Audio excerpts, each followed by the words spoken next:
ถ่ายบ้านเลยเนี่ย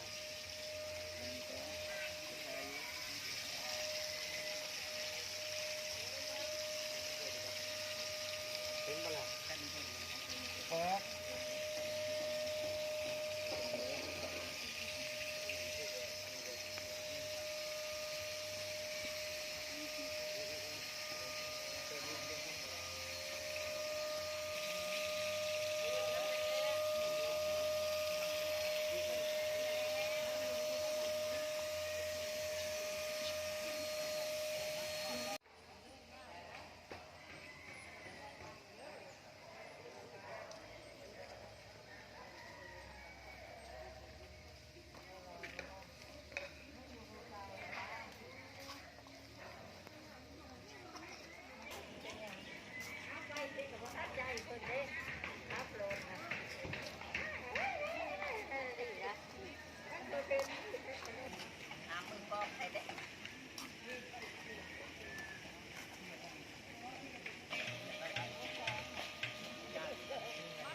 เห็นอะไรนี่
ถ่ายครูบาอาจารย์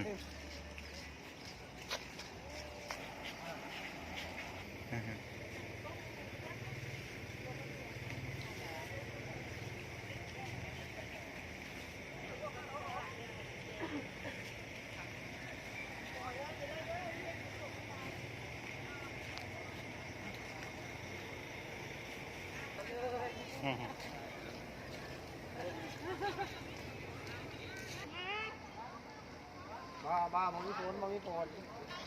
พอแล้วแล้วแมงบัดที่ไป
ดเลย สวยเรื่อยๆให้คำแนะนำเลยตลอดแต่ละอย่างพาคนแนะนำมาฝากไว้ถึงคุณมาเยี่ยมมาดามมาปัดแห่งนี้เป็นบัตรสมัครไปบัตรตลอดปี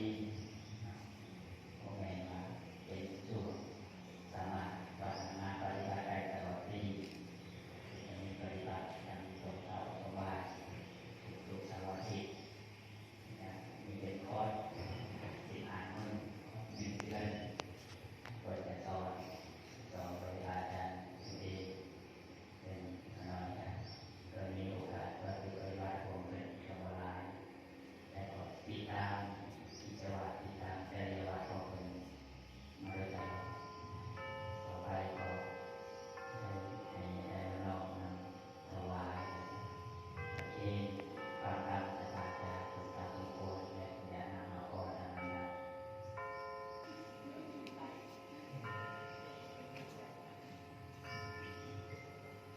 ภะคะโตอะระสัมพุทธัสสะนะโมตัสสะภะคะวะโตอะระหะโตสัมพุทธัสสะนะโมตัสสะภะคะวะโตอะระหะ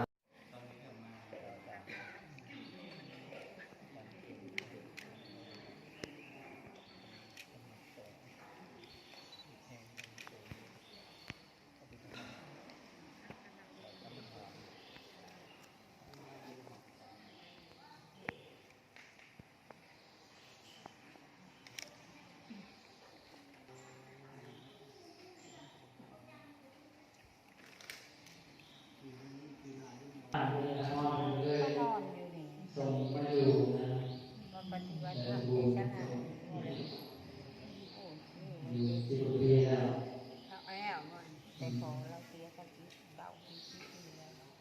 บริวาร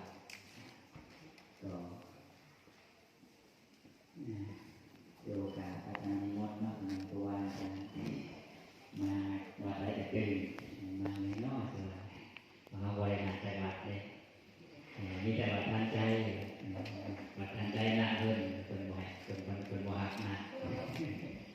อาจารย์ก็สิไปถวายเทียนได้โอ้พอใครหลายยังบ่พอโดยสถานที่ กองเป็นมาคำใบพระธาตุพนมก็อยู่หลังๆนั่นแหละเพราะว่าความผักปากเอาเมื่อแล้ว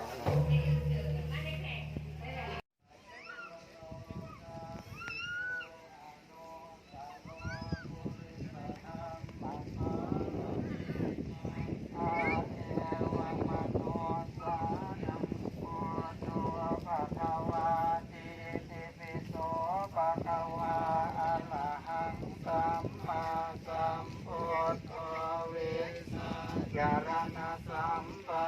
เทวมโนสานังโพโตปะคะเวนยุติเตสวะชะโตภะคะวะตาธัมโม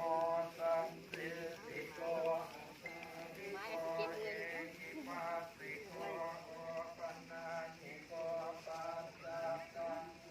สิสัพโพเยติสวะคาโตภะคะวะตาธัมโมสัมภิสิโกอาการิโกสัสังโฆญาญาปฏิปันโนตัวสาวกสังโฆสามีจิปฏิปันโนภะคะวะโตสาวกสังโฆจัตตาริปุริสายุคาญาตาปุริสาปุคาลาภะคะวะโตสาวกสังโฆอาหุนายโยปาหุนายโยอินายโยอัสสะทรงขวาตัวพิเศษราคา VIP ยาวน้อย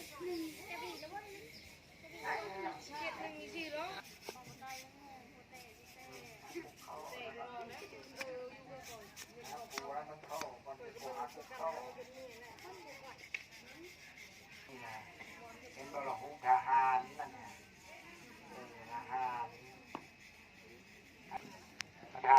นมปฐมรัตนเจดีย์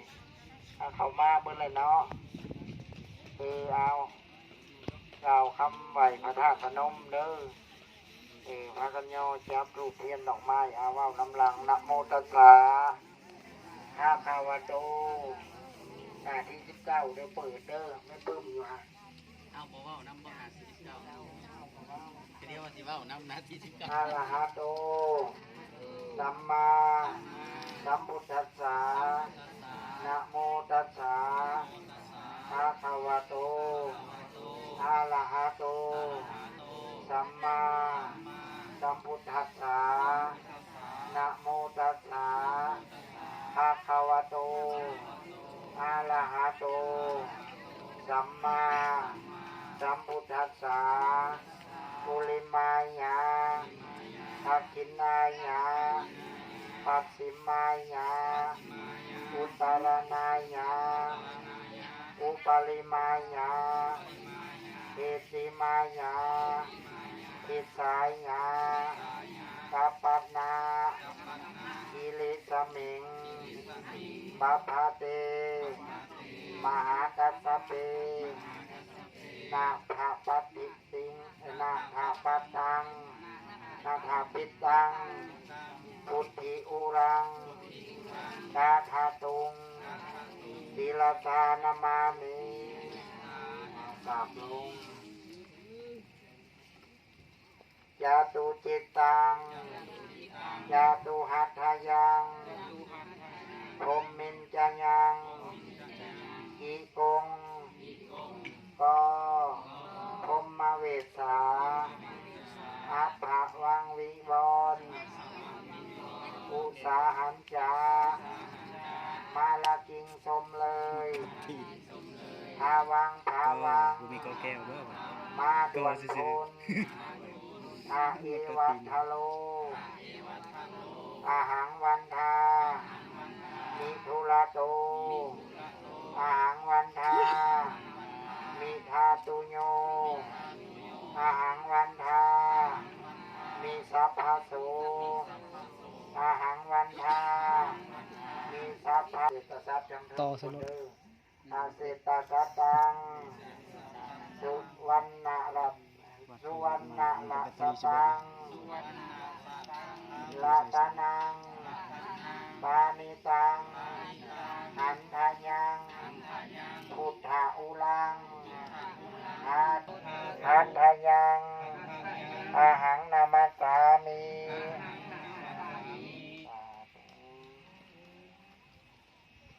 นะโมกัสสะตึงตึงตังนะหนึ่งนางนะโมกัสสะตึงตึงตังนะหนึ่งนางศีลสานามามิ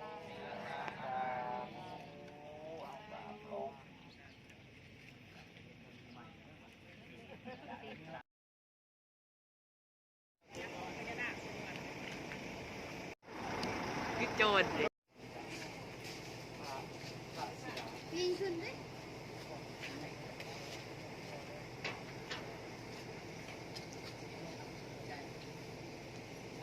ใส่กระเจี๊ยบเสนื้อสะ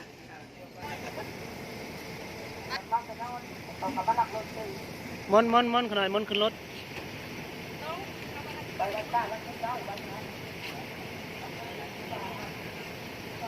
มนเนี่ย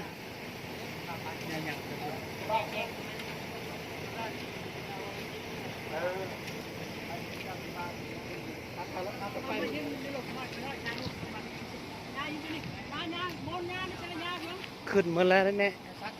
อาจารย์สมศักดิ์มน อาจารย์สมศักดิ์เป็นวัดวัดอย่าง คำอาจารย์ทางนัก กรมราชานี่นะแม่มาทางนี้เข้ามาก็จะไม่กองนั่ง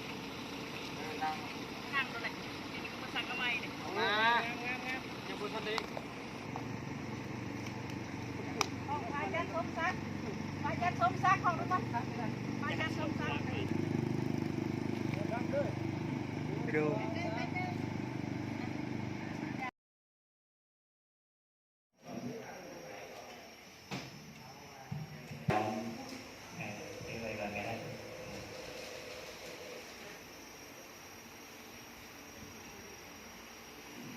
คนคนหนาเผยแผ่ห้องคนหนาเผยแผ่รายการทำบานพัฒนาชีวิตสถานีวิทยุ103นี่จะให้ทุกวันพุธผู้ใดฟังประจำตั้งแต่7:30 น. ถึง 9:00 น. อาจารย์เป็นพาณเทศน์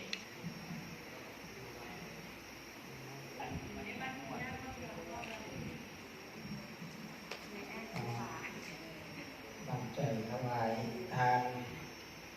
ย่อ ส่วนเบื้องกลางอยากโยงไปรวมทำบุญเป็นกิจวัตรเกิดกระเหตุมาปี2 ปีก่อนที่เขาพรรษาก็ได้